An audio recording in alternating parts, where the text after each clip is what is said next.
अगर आपको बहुत सारे क्रंचेस करने और क्लीन खाने के बाद भी एब्स नहीं दिख रहे, तो ये काफ़ी फ्रस्ट्रेटिंग हो सकता है।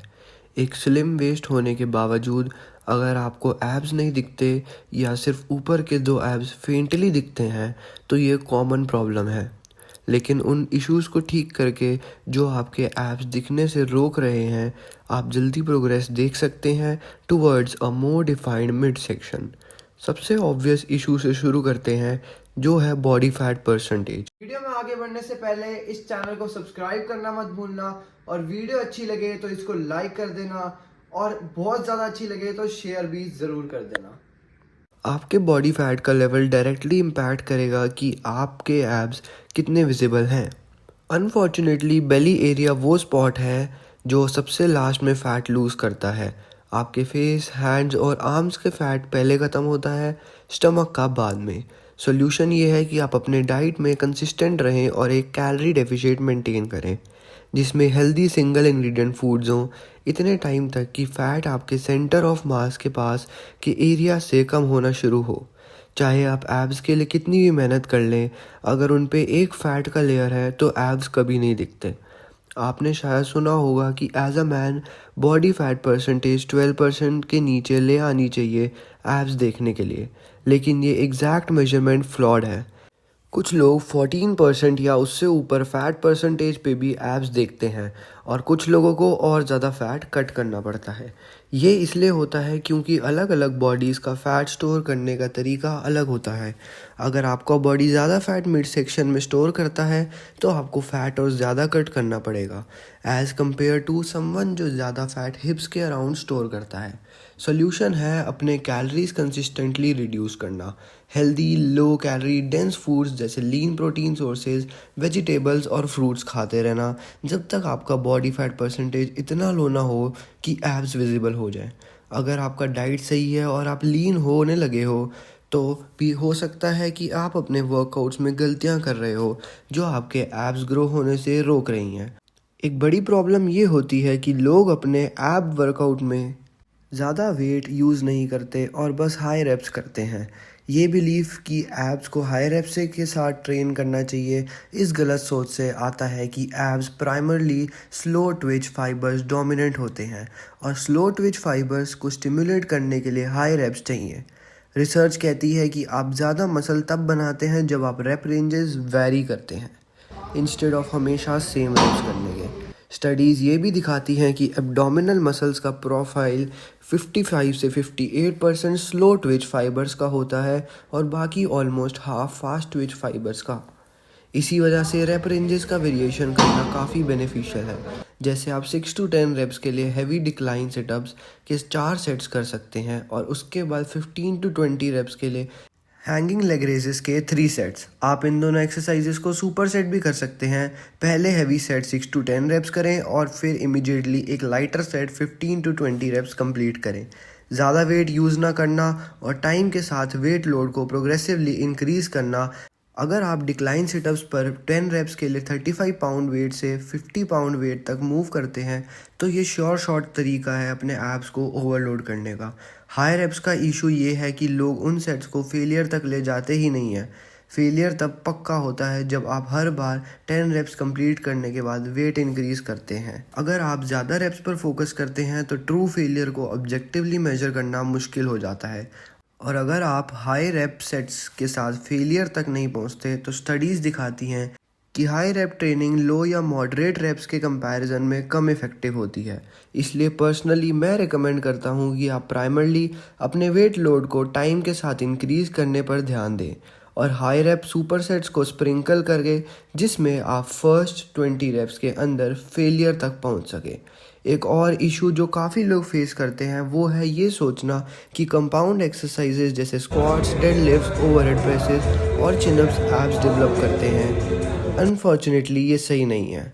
अगर आपको ज़्यादा डिफाइंड और डेवलप्ड एब्स चाहिए तो आपको डायरेक्ट एब एक्सरसाइजेस करनी पड़ेंगी। अगर आप बिगिनर फेज से आगे बढ़ चुके हैं तो चांसेस हैं कि कंपाउंड एक्सरसाइजेस आपको एब्स को उस लेवल से ज़्यादा डेवलप नहीं करेंगी जितने वो ऑलरेडी हैं। ये इसलिए है क्योंकि ज़्यादातर कंपाउंड एक्सरसाइजेज जैसे स्क्वाट्स और डेडलिफ्ट्स एब्डोमिनल मसल्स को इफेक्टिवली एंगेज नहीं कर सकती। फिजियोलॉजिकल पर्सपेक्टिव से देखें तो ये समझाना इजी है, क्योंकि लंबर स्पाइन ना फ्लेक्स करता है और ना ही रोटेट करता है इन मूवमेंट्स के दौरान। एक स्टडी में प्रूफ मिला जो वेरियस एक्सरसाइजेस के मसल एक्टिविटी लेवल्स को एग्जामिन करती है, इंक्लूडिंग बैक स्क्वाट्स। स्टडी में दिखाया गया कि जब पार्टिसिपेंट्स ने हैवी वेट लोड के साथ बैक स्क्वाट किया, जिसमें वो सिर्फ 3 रेप्स कर पाए, उनके एब्डोमिनल मसल एक्टिवेशन ने मैक्सिमम वॉलंटरी कॉन्ट्रैक्शन का सिर्फ 20% ही टच किया। दूसरी तरफ स्ट्रेट लेग सिटअप ने एक्सटर्नल ऑब्लिक्स और रेक्टस एब्डोमिनल्स को लगभग 40% तक एक्टिवेट किया, जो स्क्वाट से दुगना ज़्यादा है। क्लीन एंड जर्क एक्सरसाइज में भी रेक्टस एब्डोमिनिस, इंटरनल ऑब्लिक्स और एक्सटर्नल ऑब्लिक्स के लिए लो कोर एक्टिविटी लेवल्स देखे गए। तो अगर आप अपने एब्स को मैक्सिमली डेवलप करना चाहते हैं तो अपने वर्कआउट रूटीन में आइसोलेशन एक्सरसाइजेज ज़रूर शामिल करें। अगला इशू ये हो सकता है कि आप स्टैटिक एब एक्सरसाइजेस पर ज़्यादा फोकस करते हैं। For example planks core stability का पर्सपेक्टिव से ग्रेट गेन, लेकिन गोल ये नहीं है कि बस अपने ईगो को बूस्ट करें, बल्कि प्रोग्रेस करना है। और प्रोग्रेस अचीव करने के लिए फुल रेंज ऑफ मोशन के साथ ट्रेनिंग करना बेस्ट होता है। कई स्टडीज़ ने ये दिखाया है कि ये आपके एब्डोमिनल मसल्स पर भी अप्लाई होता है। अपने रिजल्ट्स मैक्सिमाइज करने के लिए ये ज़रूरी है कि आप अपने वर्कआउट रूटीन में ऐसे एक्सरसाइजेज शामिल करें जो एब्स को फुल रेंज ऑफ मोशन के थ्रू ट्रेन करें। फॉर एग्जांपल रेगुलर क्रंचेस एक ग्रेट एक्सरसाइज है, लेकिन ये माना नहीं जा सकता कि क्रंच के दौरान रेंज ऑफ मोशन लिमिटेड होती है, क्योंकि फ्लोर आपको एसेंट्रिक फेज के टाइम बैक को फुल्ली एक्सटेंड करने से रोकता है। इस प्रॉब्लम को सॉल्व करने का एक तरीका है स्टेबिलिटी बॉल या डिक्लाइन बेंच पर क्रंचेस करना। ये दोनों आपको अपर बॉडी को और आप नीचे ले जाने की परमिशन देते हैं, जो एब्स पर स्ट्रेच क्रिएट करता है और रेंज ऑफ मोशन को बढ़ाता है। एक और गलती जो आपके एब्स दिखने से रोक सकती है वो है एब्स को as an afterthought treat करना। फॉर एग्जांपल, अगर आप अपने एब्स को तब ट्रेन करते हैं जब पूरा वर्कआउट ख़त्म हो चुका होता है, तो इसका इम्पैक्ट आपके एब्डोमिनल मसल बिल्डिंग रिजल्ट्स पर हो सकता है। रिसर्च ये क्लियरली इंडिकेट करती है कि उन मसल ग्रुप्स को जो आप वर्कआउट के स्टार्ट में ट्रेन करते हैं, उनमें आप ज़्यादा प्रोग्रेस देखते हैं एज़ कम्पेयर टू जो एंड में ट्रेन किया जाता है। लेकिन ध्यान रखें कि आपके abs crucial stabiliser muscles contain करते हैं, जो स्क्वाट्स, डेडलिफ्ट्स और ओवरहेड प्रेसेस जैसे कंपाउंड एक्सरसाइजेस के लिए ज़रूरी होते हैं। अगर आप अपने एब्स को हैवी डेडलिफ्ट या स्क्वाट से पहले एग्जॉस्ट कर देते हैं तो लोअर बैक इंजरी के चांसेस बढ़ जाते हैं।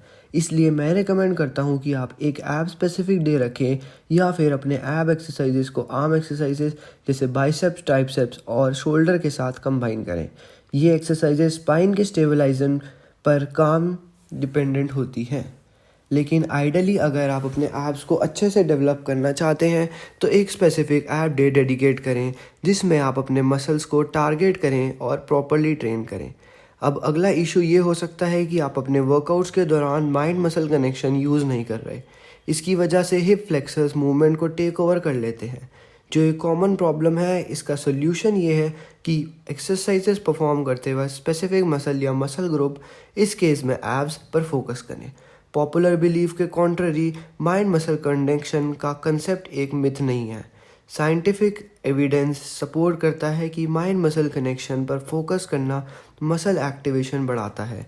For example, European journal of sports science में पब्लिश एक स्टडी के मुताबिक रिसर्चर्स ने देखा कि रेजिस्टेंस ट्रेनिंग के दौरान टारगेटेड मसल्स पर फोकस करने से मसल एक्टिवेशन बढ़ता है, जो इलेक्ट्रोमायोग्राफी के थ्रू मेजर किया जाता है। तो जब आप अब ऐब एक्सरसाइजेस करें, कोशिश करें कि जितना हो सके अपने एब्स पर फोकस करें, सिर्फ वेट उठाने पर नहीं। आखिर में जो चीज़ आपके विजिबल एब्स बनाने में रुकावट डाल रही है वो हो सकता है कि आप गलत ऐब एक्सरसाइजेस सिलेक्ट कर रहे हो। ये प्रॉब्लम ज़्यादातर इस वजह से होती है कि एब्स काफ़ी मसल्स का ग्रुप है और एक वेल डेवलप्ड कोर के लिए इन सभी मसल्स को ट्रेन करना ज़रूरी है। इफ़ेक्टिवली ट्रेन करने के लिए आपको अपने एब्डोमिनल एनाटॉमी का थोड़ा बहुत अंडरस्टैंडिंग होना चाहिए।